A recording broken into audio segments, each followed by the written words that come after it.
Hey, what's up, people? I just want to let y'all know that talking on that video, it helped. So I got some ideas. If anybody's out there and they're feeling suicidal today, like I am, why don't you try this? Why don't you get on YouTube and make a video? And when you do that, that's talking. You know, when you isolate yourself like we do, uh, you need to talk. And believe it or not, that helps me. It really did. I, uh, I'm kind of proud of myself for doing that. I'm not kidding. And even though I might be having a little bit of, let's see what was going on here. I might be having a little bit of problem with this computer right here. You know, I'm not a computer person by any chance, but listen, it really helped. I feel a little bit better. You know, especially thinking that maybe I might have an influence on somebody else. And when you're really suffering from something like that, you can have an influence on somebody else. I tell you what, I appreciate YouTube giving me the platform to be able to get on here and talk because, you know, believe it or not, it might save my life today. You know, I think I would have. I like to think that I would have went and got help, but at the same time, you never know. How things are going to turn out on any given day. And I don't carry a weapon outside my house, and I would never shoot myself. I get help first, but there are people out there that, you know, they might benefit from these videos. And I'm not even my video. I'm no good at nothing. But at the same time, maybe you can make a video, and that'll take your mind off something just long enough. I made 3 back to back there. The first one I ran over time, but I know it sounds kind of stupid, but I don't even have a cell phone. I surely don't, because I've isolated myself to the point the last 15, 17 years that I don't even have one friend. Not one. But listen, the only people I know to call is the hospital. Don't let yourself get in the same situation as me. Don't let yourself get to the point to where you don't know not one person. That in itself will make you depressed, and we all know that depression, you know, can lead to worse things, just like a trigger. And I was triggered when they announced that. I'm not even gonna say his name, even though I know it. What is it? Abu Bakr Ali Baghdadi, or whatever his name is. The leader of Daesh was killed the day before yesterday. Believe it or not, it triggered me. And even though it was great news, I thought about a lot of things in the last 24 to 48 hours, and it put me kind of in a funk, people. I'm sure that you guys have your own triggers or whatever, but that was mine, and that's one of mine. And you know, I remember Operation Anaconda. I remember all these operations where we were close to getting some of these guys.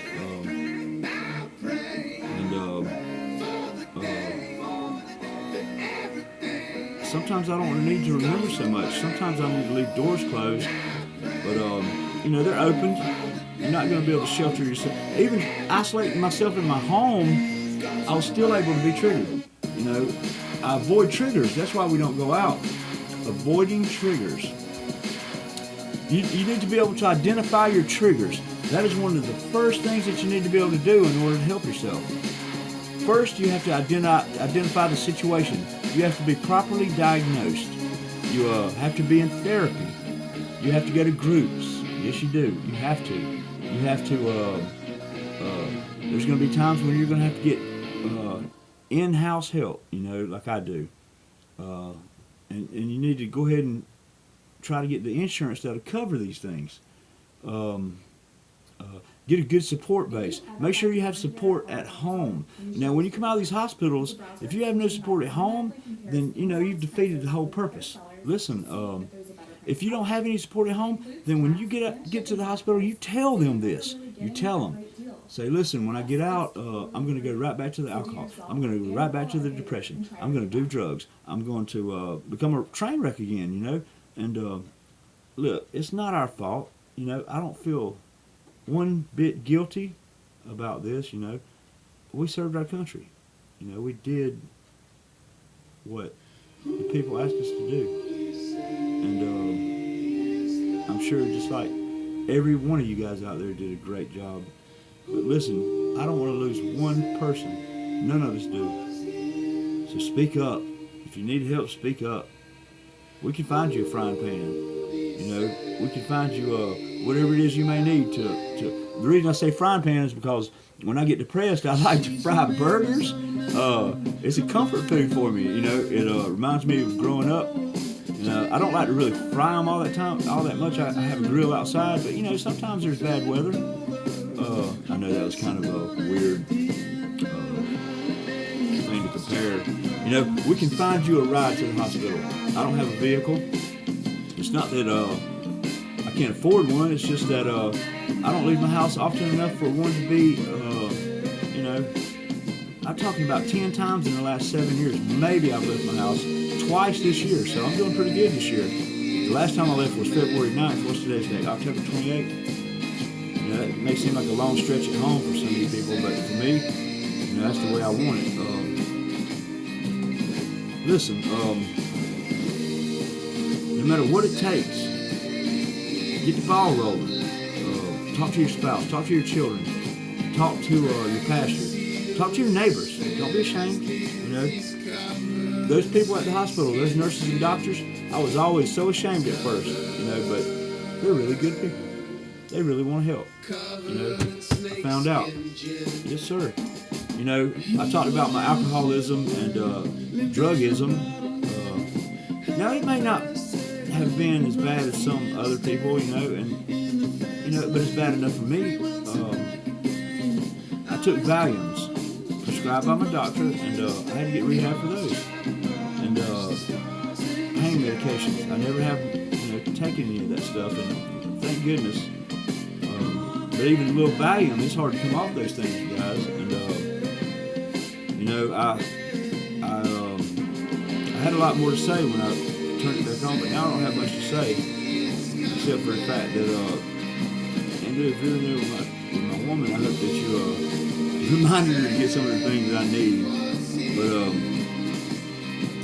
listen, I would like to have a moment of silence for the veterans that didn't come home. You know, and I mean it. I'm not just blowing hot air. You know, I'm going to say some names. And when I say these names, you know, think about it, ponder it. Some of these guys you may know. Shane Patton. Let's see.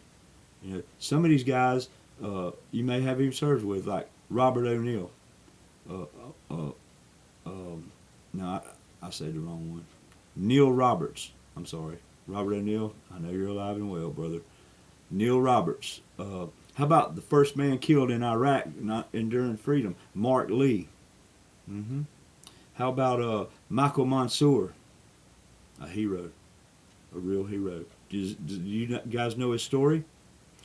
He was on a rooftop with a group of his teammates, and somehow or another a grenade was tossed up on top of that building, and I think it hit him right in the chest, and I think he yelled grenade, and he went flat down on it. That's a hero. There's no other way to describe it. How about Michael Murphy?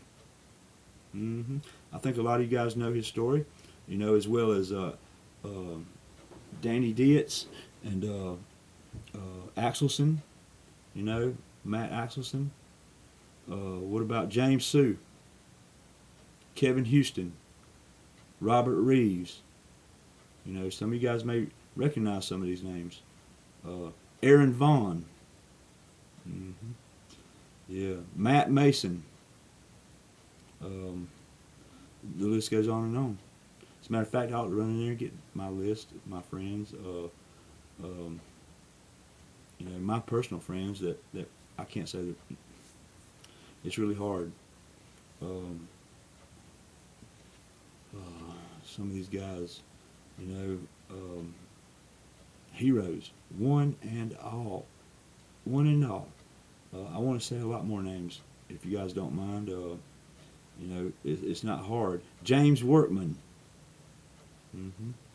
hero. Let's see, Charles Keating IV.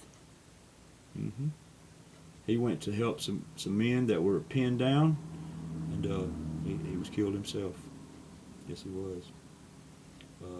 But he put it out there. Put it out there. You know, good men, very good men. It's hard to even fathom. You know, these guys were young. You know, most of them. Wow. Just young men.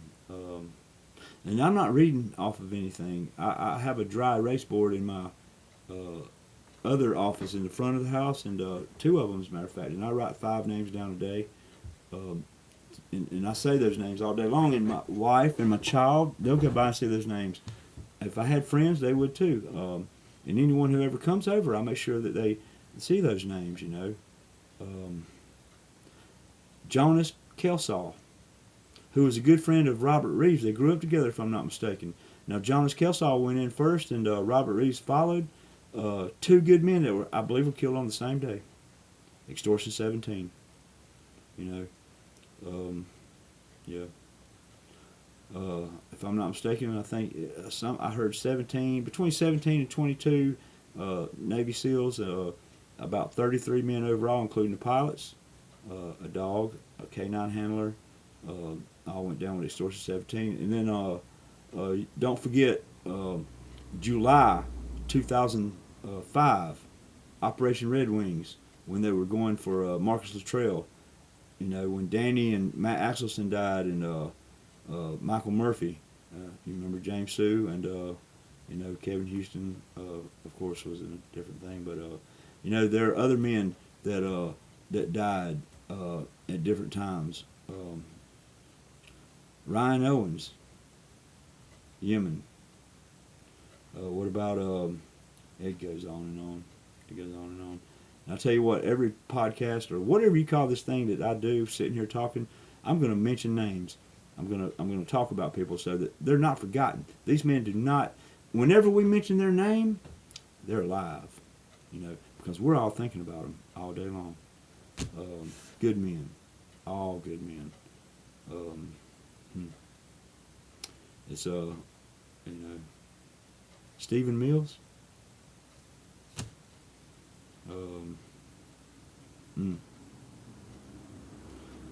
Wow. You know, I got to watch this time. Good men, all good men. There's way lots more to say. I'm going to save them for the next part.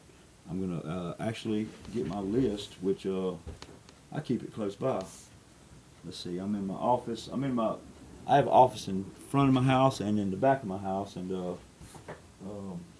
I've got that list right here in the room with me. But if I get up and go get it right now, my time will run out, and I do not want this to be something that's wasted. You know, as a matter of fact, I've got it right here. Yeah, I could read names. Yes, sir. These are heroes, each one and all. But I'm gonna say, the next part, I'm just gonna read names.